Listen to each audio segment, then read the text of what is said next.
Hello hi అండి. నమస్తే. నా పేరు వెంకట్. వెల్కమ్ బ్యాక్ అండి. మా ఊరు సోది సుత్తి లేకుండా మంచి మాటలు కొన్ని, నిజాలు మరిన్ని. ఫస్ట్ ఆఫ్ ఆల్ మంచి మాటలకు వెళ్దామండి. పక్కవాడు ఏడుస్తుంటే నువ్వు ఆనందించుకో, ఎందుకంటే నీకు ఎందులోనైతే ఆనందం దొరుకుతుందో భగవంతుడు నీకు అదే ప్రసాదిస్తాడు. వ్యక్తిగత ఆశలపై ఆసక్తి లేకపోతేనే ప్రశాంతత లభిస్తుంది. మన యొక్క దుఃఖానికి మన కొడుకో మన బంధువో కారణం కాదు, స్వయంగా మనలోని అజ్ఞానమే కారణం. నువ్వు సంతోషంగా ఉండు, అలాగే నీ సంతోషాన్ని నలుగురితో పంచుకో. అదే అసలు సిసలైన సంతోష రహస్యం. మనస్సు ఆరోగ్యంగా ఉన్నప్పుడే తనువు ఆరోగ్యంగా ఉంటుంది. మీలోని లోపాలను ఎట్టి పరిస్థితుల్లో కూడా ఈ ప్రపంచానికి చూపకండి, ఎందుకంటే దానితో ఆడుకోవడానికి ఈ ప్రపంచం ఎప్పుడూ కూడా కాచుకుని ఉంటుంది. అందరి పట్ల మీ విధేయతను కనబరచండి, కానీ మీ నమ్మకాలను భిన్నంగా ఎప్పుడూ కూడా ప్రవర్తించకండి. మనల్ని మోసం చేశారని మనం తోటివారిని, అలాగే మన కోసం ఆగలేదని కాలాన్ని ఎప్పుడూ కూడా నిందించకండి. ఎందుకంటే మోసపోవడంలో, అలాగే కాలాన్ని వృధా చేయడంలో మన పాత్ర ఖచ్చితంగా ఉంటుంది. ఎంత చిన్న పని అయినా సవ్యంగా, అలాగే నమ్మకంగా చేస్తే మంచి ఫలితాన్ని ఇస్తుంది. భయపడకు. నువ్వు ఎన్నిసార్లు పరాజయం పొందావో ఆలోచించకు, దాన్ని లెక్క చేయకు. కాలం అనేది అనంతం, ముందుకు సాగిపోతూనే ఉండు. నీ యొక్క ఆత్మశక్తిని మరలా మరలా కూడగట్టుకో, వెలుగు వచ్చే తీరుతుంది. ఫలితంపై ఎంత శ్రద్ధ చూపిస్తారో దాన్ని పొందే పద్ధతుల్లో కూడా అంతే శ్రద్ధను పాటించాలి. మనం మంచివాళ్ళుగా జీవిస్తే చాలు, దాన్ని ఎవరి వద్ద నిరూపించుకోవాల్సిన అవసరం లేదు. మీ వెనుక మీ గురించి తప్పుగా మాట్లాడుకునే వారి గురించి ఆలోచించకండి, ఎందుకంటే వారి యొక్క స్థానం ఎప్పుడూ కూడా మీ వెనకే ఉంటుంది.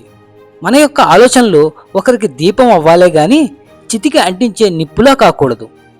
అన్నింటినీ కుళ్ళింపజేసి నాశనం చేసే నేల విత్తనానికి మాత్రం జీవం పోసి జీవితాన్ని ఇస్తుంది. అది సృష్టి యొక్క ధర్మం. ధర్మంగా బ్రతికేవాడు కూడా మహావృక్షంలాగానే ఎదుగుతాడు. అతిగా ఆవేశపడితే ఆనందం కూడా ఆవిరైపోతుంది.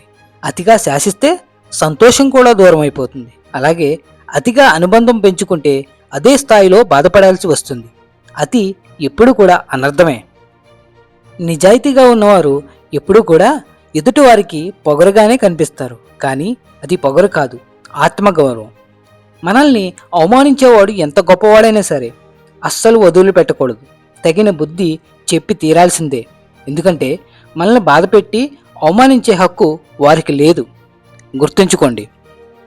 నీ ఆశయం ఎంత గొప్పది కాకపోతే అన్ని కష్టాలు పడుతున్నావు. ఏది ఏమైనా సరే తట్టుకొని నిలబడు, అంతేగాని వెనక్కి మాత్రం తగ్గకు. నువ్వు చేరాలనుకునే స్థానం చేరుకునే వరకు. ఉన్నన్ని రోజులు నీ జీవితంలో అది లేదు ఇది లేదు అని బాధపడకు. ఉన్నదానితో సంతోషంగా ఉండడం నేర్చుకో, ఎందుకంటే తిరిగి వచ్చేవి రోజులు కావు, జ్ఞాపకాలు మాత్రమే. మనతో ఎవరు ఎలా ప్రవర్తిస్తారో వారితో కూడా మనం అలాగే ప్రవర్తించాలి. ఇక ఇదే ధర్మం. సంపాదన లేనప్పుడు మనిషికి ఎంత సంస్కారం ఉన్నా ఈ సమాజం విలువ ఇవ్వదు. భగవంతుడు కొన్ని సంబంధాలను కావాలనే మన నుండి దూరం చేస్తాడు. కారణం ఏమిటంటే మనకు తెలియని కొన్ని నిజాలు ఆయనకు మాత్రమే తెలుసు కాబట్టి. అర్థమైందనుకుంటా. ఈ రోజుల్లో మనిషి యొక్క మనసు విలువ చెత్తబొట్టలో చిత్తు కాగితం లాంటిది. దానికి వెలుగునిచ్చే మనుషులు ఇక్కడ ఎవ్వరూ లేరు, ఒక్క రంగు కాగితానికి తప్ప. గుండెల్లో గాయం మండుతున్నా ముఖంపై చిరునవ్వుతో బ్రతుకుతున్న వాళ్ళు ఎంతో బలవంతులు. మీరే ఆలోచించండి, ఎన్ని కోల్పోయి ఉంటే వాళ్ళు అలా మారతారో. ఓడిపోయిన వారు నిజాలు చెప్పినా వినని ఈ ప్రపంచం గెలిచిన వారు సొల్లు చెప్పినా చప్పట్లు కొట్టుకుంటూ వింటుంది.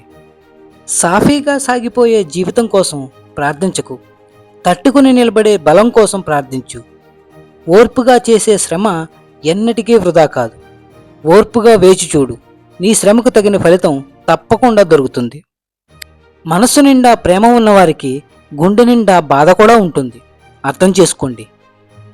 మిమ్మల్ని బాధ పెట్టిన దాన్ని మర్చిపోండి, కానీ మీకు నేర్పిన పాఠాన్ని మాత్రం ఎప్పటికీ మర్చిపోకండి.